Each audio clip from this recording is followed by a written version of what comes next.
Eu canto a alegria de ser teu. Jamais caminharei sem tua luz. Teus passos seguirei sem hesitar. Te dou meu coração. Louvado seja nosso Senhor Jesus Cristo, que para sempre este Deus seja louvado. Um bom dia para todos vocês, para todos nós. Um bom dia para o mundo inteiro, para todas as criaturas que foram elaboradas com tanto amor pelas mãos do artista divino, que é o nosso Criador, próprio Deus Pai, e tudo com o Filho no poder do Espírito Santo. E uma das mais belas obras criadas por Deus foi a Virgem Maria, um interior fantástico, preparado solenemente para receber toda a santidade do Filho e nos ser dado de presente, como nós todos sabemos e todos nós recebemos.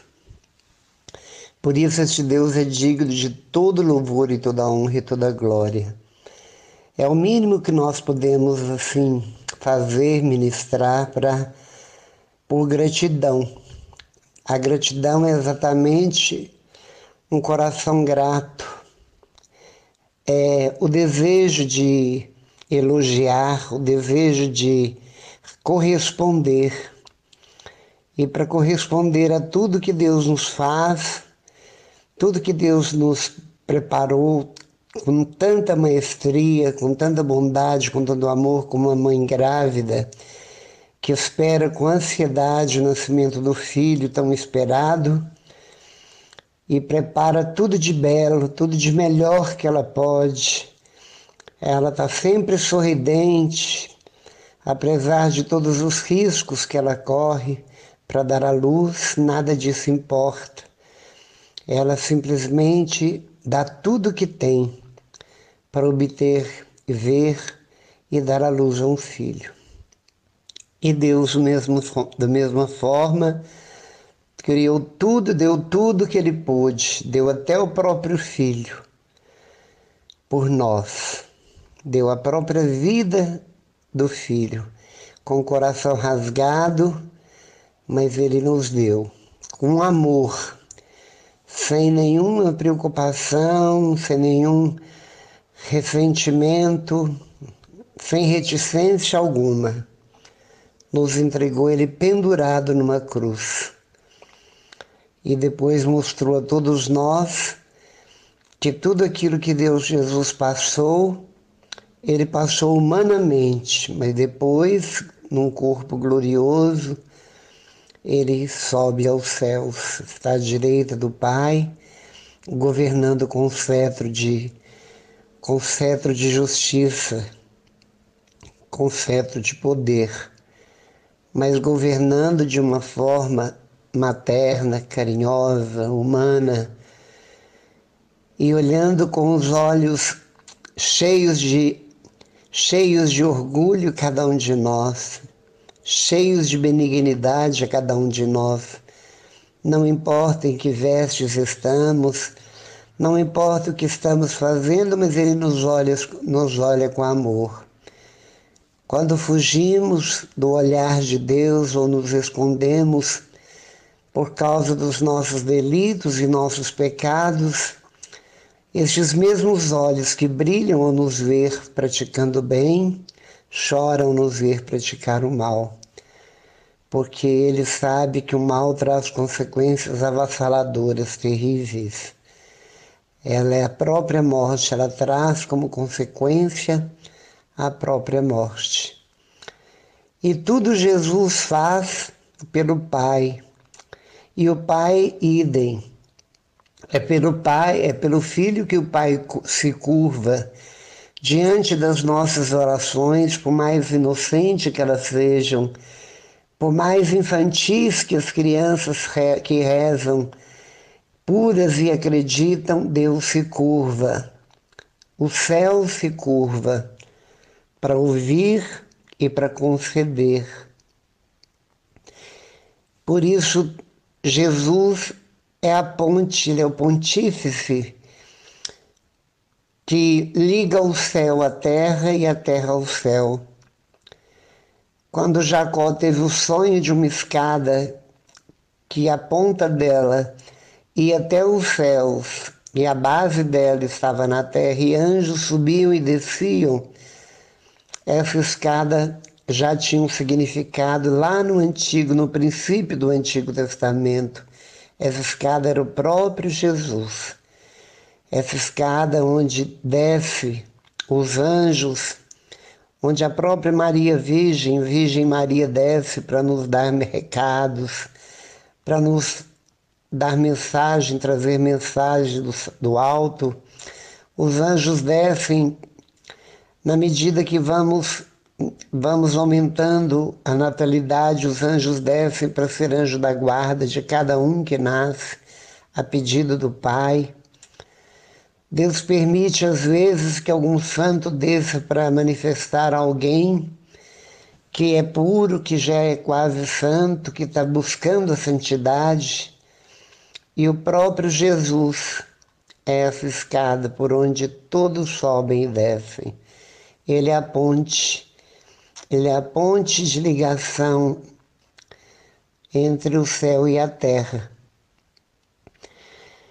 E quando Jesus desceu até nós, antes de construir essa escada degrau por degrau, para nos levar para o céu, para junto dele, porque é preciso uma caminhada, é preciso um esforço, é preciso.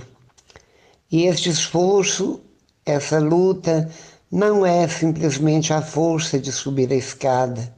Subir a escada significa descer de nós mesmos, é agachar como Jesus agachava diante dos caídos, diante dos aleijados, diante daqueles que não tinham como movimentar-se, ou diante daqueles que estavam prestes a ser apedrejados como a prostituta, a mulher adúltera. Ele desceu sobre a sogra de Pedro, tomou-a pela mão e a levantou.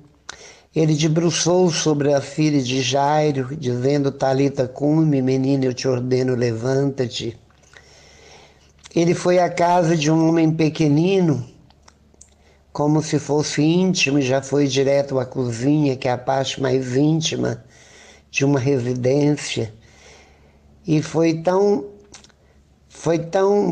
boa aquela visita, foi tão proveitosa, a conversa foi tão cheia e recheada de unção, que aquele homenzinho pequeno, que significa grande pecador, converteu-se ali e, elogiado por Jesus, disse a ele: hoje entrou a salvação nesta casa.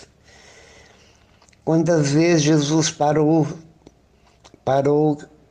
procissões fúnebres para ressuscitar mortos. Quantas vezes ele chorou a nossa dor, e se alegrou com a nossa alegria. Era um homem de sentimentos fortes, é um homem de sentimento forte. É um Deus de sentimentos fortes e continua. Ele continua com os mesmos sentimentos, humano demais. E vem nos ensinar que quanto mais humanos somos, mais divinos nos tornamos. A função de Jesus é amar. Amar como pode, amar de acordo com a necessidade de cada um. É amar. É a grande função de Deus, porque Ele é o próprio amor. O amor com A maiúscula. O amor que não tem fronteira. Um amor incondicional, desinteresseiro. Um amor que deseja e dá para o outro toda uma liberdade. Um amor que não tem a mínima cobrança, não exige nada em troca. ama gratuitamente porque ama, porque é o amor.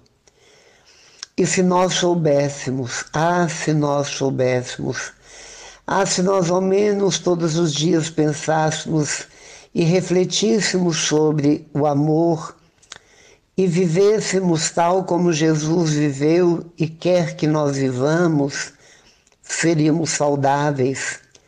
Não haveria doença no mundo, porque o que traz doenças, o que traz tristezas, o que traz o caos no mundo é exatamente o desamor, é o oposto do amor. É o oposto, porque o amor cura muito mais aquele que doa o amor do que propriamente aquele que recebe. Mas aquele que recebe, quando recebe, ele é invadido por uma alegria tão grande, tão intensa, como uma adrenalina, que enche todo o seu corpo, toda a sua mente, toda a sua alma de algo inexplicável, que irradiando em todas as células, cura, ressuscita. Por isso Jesus veio marcar esse novo tempo, a plenitude dos tempos, este novo tempo que depois de Cristo, neste Novo Testamento, o mundo não foi nunca mais o mesmo. A cristandade expandiu, os santos começaram a brotar através do sangue derramado nas alicerces da igreja. Os santos começaram a dar exemplos e serem seguidos, assim como eles seguiram o próprio Jesus, que derramou o seu sangue. Derramar sangue por causas justas, por causas realmente misericordiosas. Derramar sangue não para provar para Deus que Ele é amado em primeiro lugar por um mártir, mas derramar sangue porque é o troco que se dá a Deus, é exatamente a gratidão que se dá a Deus, mas hoje esse derramar sangue se transformou em derramar o suor pelo outro, derramar lágrimas pelos que sofrem, derramar lágrimas de alegria e de emoção por aqueles que alcançam vitórias, se derramar na presença do outro como servo. Hoje o martírio é branco, não é vermelho, porque é um martírio silencioso. Não há necessidade de ninguém saber o que eu penso do outro, o que eu faço em favor do outro nas orações silenciosas, numa torcida acirrada para a vitória do outro. Um desejo ardente que brota e um grito silencioso que sobe ao coração do Pai pedindo misericórdia pelos que sofrem em todos os gêneros e categorias, idades e nações e povos e línguas. Hoje derramar o amor é exatamente derramar o mais belo sorriso, mesmo que não tenhamos nenhum dente. Um sorriso de um banguela com sinceridade é muito mais belo do que quem tem uma dentadura perfeita, mas não sabe sorrir. O sorriso não é espontâneo nem sincero. É derramar um olhar de amor, não de uma atração física, mas uma atração de amor, vendo no outro a própria imagem do Cristo. Derramar o amor e ser mártir é curvar diante de qualquer criatura semelhante a nós, com toda reverência, porque ela traz dentro do próprio coração o seu Criador. São sacrários ambulantes, enquanto na terra, enquanto vivos. Amar o outro é desapegar de si mesmo, abnegar-se daquilo que é melhor e ficar no pior. É ser o último da fila, mas com alegria, na alegria. É ter a cortesia de ceder o primeiro lugar para os outros e desejar ardentemente os últimos lugares. É valorizar, é promover o outro, seja em que circunstância for. Se não tenho nada para dar, eu digo, não existe o não tenho nada para doar. Nós temos nossa companhia, nós temos nossa fala, nossa comunicação, nós temos o que chama-se elogio, valorização do outro, nós temos as mãos para ajudar o outro, temos os pés para caminhar com outros, temos um coração para amar o outro e temos a amizade para dar ao outro. Assim como nós buscamos nossos amigos, nós precisamos de não ter nossos amigos, mas ser amigos de todos, sem distinção alguma. Se fazer amigo, porque amigo é aquele que ama na presença e na ausência, que tem boas lembranças do outro, que jamais julga, condena ou fala mal do outro, que jamais denigre a imagem do outro, simplesmente ama, porque se ficarmos sozinhos numa ilha, por um tempo indeterminado, morreríamos precocemente de solidão, porque Deus não nos criou para a solidão. E às vezes nos julgamos autossuficiente, somos seletivos demais, escolhemos apenas alguns amigos que julgamos que vale muito mais a pena. Quanto mais amigos somos, muitas vezes nos tornamos os maiores inimigos. Exatamente por essa seletividade, porque maldito o homem que confia no outro homem, o que quer dizer que eu amo o outro, confio no outro, porque Deus quer assim, não importando com consequências, metendo a sabedoria para saber o que falamos, o que partilhamos, aquilo que nos confiaram. E diante de tudo isso, nós vamos nos assemelhando cada vez mais ao nosso Criador, vamos nos assemelhando cada vez mais ao nosso Salvador e nosso Santificador.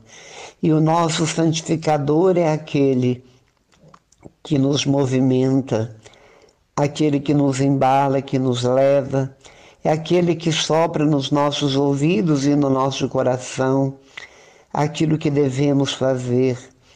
É aquele que deveríamos amanhecer o dia com ele, descer do nosso quarto para a vida com ele à frente, porque é ele que verdadeiramente desbarata os nossos inimigos ocultos e declarados. É ele que abre caminhos, é ele que tira obstáculos, é ele que nos movimenta para a santidade, é ele que nos faz pensar na hora de falar asneiras, é ele que nos santifica no dia a dia, não pelas grandes obras, mas pondo amor nas pequeninas e microscópicas obras do dia a dia, pequenos gestos, pequenas coisas, mas que se tornam grandes. É assim. E se nós voltássemos para Deus, como Deus está voltado para nós, nós já viveríamos num Éden. Não o mundo que é Éden, o mundo não é o Éden. O mundo é um lugar onde nós moramos e nos comunicamos e nos santificamos e nós purificamos. O Éden está dentro de cada um de nós. A alegria não vem de fora, não é do circo, não é de um brincadeiro, não é dos palhaços que nos fazem rir. Mas a alegria, ela vem do mais fundo do nosso coração. É o sopro do Espírito Santo de dentro para fora, onde nós irradiamos para todos essa alegria inexplicável, inexprimível, essa alegria pura, santa, inocente, é a alegria de Deus. É uma alegria que explode os corações. É uma alegria que contagia. É uma alegria que verdadeiramente constrói. É uma alegria que cura. Muitas tristezas, muitos já morreram de tristeza, nos diz a Bíblia. É preciso cultivar a alegria que só o Espírito Santo pode nos conceder. Por isso ele deve ser buscado no dia a dia. Não médico propriamente dito, é claro que os médicos fazem sua parte nos dando pílulas da alegria, nos dando remédios para que nós possamos mudar de humor, que agem aqui e agem acolá. Mas aquele que busca verdadeiramente o Espírito Santo é absolutamente a junção de todos os remédios do céu, remédios elaborados pelo próprio Deus, na vida de oração, na vida de uma comunhão profunda com Deus, na vida de santidade, de castidade do coração, no coração, na vida de doação, sem limites, que o amor não tenha, que a medida do amor para nós é não ter medidas. Por isso, busque este Deus, que esta mensagem de hoje seja uma mensagem que verdadeiramente traduza a sua vida em uma qualidade de vida verdadeira, em uma vida e vida em abundância. E diante de nós, neste momento, Jesus, no Evangelho de ontem, disse: vinde a mim, você que está triste, abatido, sob o jugo, sob o peso das preocupações. E eu digo, não são as preocupações, não são as fadigas da falta disso, da falta daquilo. São exatamente aquilo que nos leva a cansar da própria vida, aquilo que nos entristece por dentro, as mágoas, as decepções, os desencantos, o envelhecimento precoce, exatamente porque muitos amadurecem à força, sofrem muito além da sua própria idade, vai além da própria idade, por isso amadurecem à força. Jesus está chamando você, está me chamando, nos chamando a todos. Se você está amargurado, depressivo, em pânico, completamente deslocado, se você não consegue nem sorrir, não quer ver o dia amanhecer, quer que a cortina mantenha fechada e a escuridão completa para que você fuja de tudo isso em sonos profundos. Se nós estivermos nesse aspecto, sem apetite, sem o colorido da vida para nos alegrar os olhos, Jesus te chama para te mostrar que o maior espetáculo da vida é viver.